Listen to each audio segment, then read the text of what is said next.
Today is the 11th of November, originally known as Armistice Day, as the guns were silenced on the 11th hour of the 11th day of the 11th month in 1917, signifying the end of the First World War.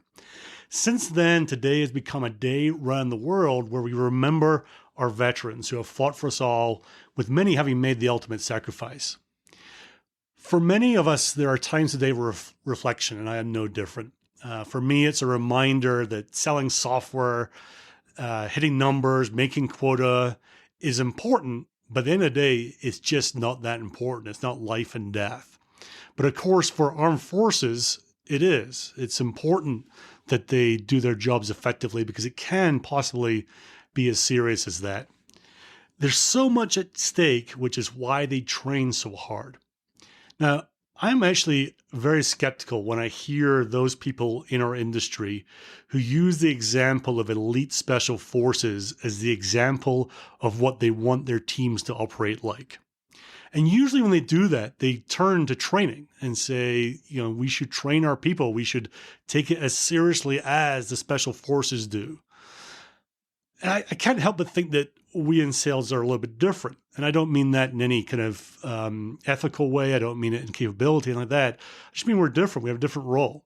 In special forces or in the forces in general, they train a lot more of the time than they operate. I bet in many combat roles, they might train 95% of the time and operate 5%.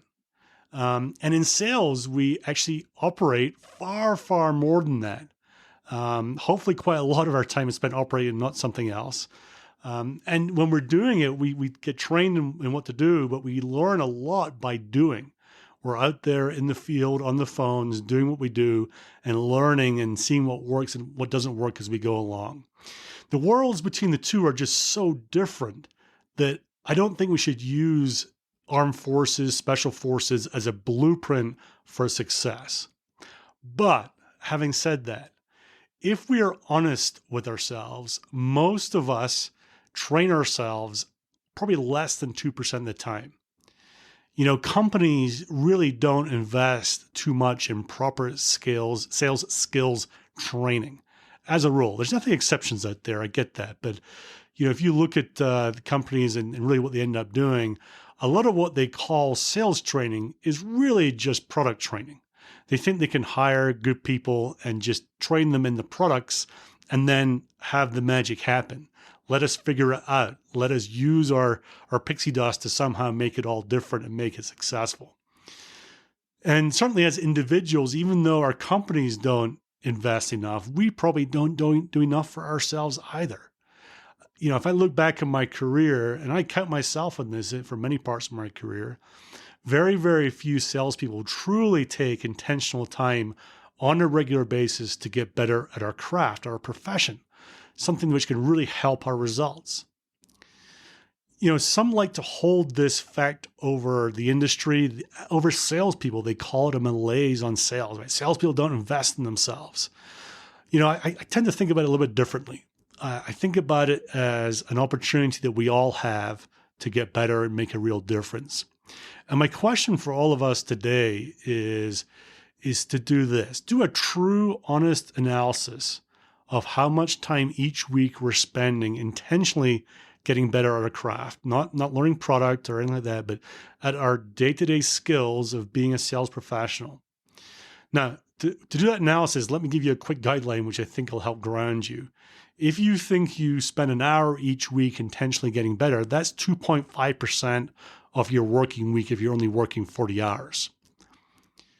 And once you've done this analysis, set yourself a goal to improve it. Think about the growth mindset and getting better each day, each week. What if next week you spent 20% more than you did this week? And the week after that, you did 20% more again. Very soon, you will have doubled your investment in yourself and help you get better at your chosen profession. And if, like most people, when you're being truly honest, you'll find that your existing time spent getting better is actually pretty low. So it's not a huge ask of yourself to say, let's double the time. And when you think about that, think about what it might mean for your results. If you truly were able to invest twice as much today or next week as you were doing today, if you doubled that time, how much better would you get at your craft? What would be the results that you would get from that? And in fact, never mind results. Here's how I kind of think about this in my own life. And this is just me, might not be you. I think that there are people in this world who are putting their lives at risk all around the world to keep us all safe. They've done it years and centuries in the past. They'll do it in the future. And I believe I owe it to them to make the best version of myself. I'm a long way from being perfect, right? As many of us are. But I do know that I do work every day to get a little bit better. So finally, to all the veterans out there, a truly heartfelt thank you for your service and all that you do.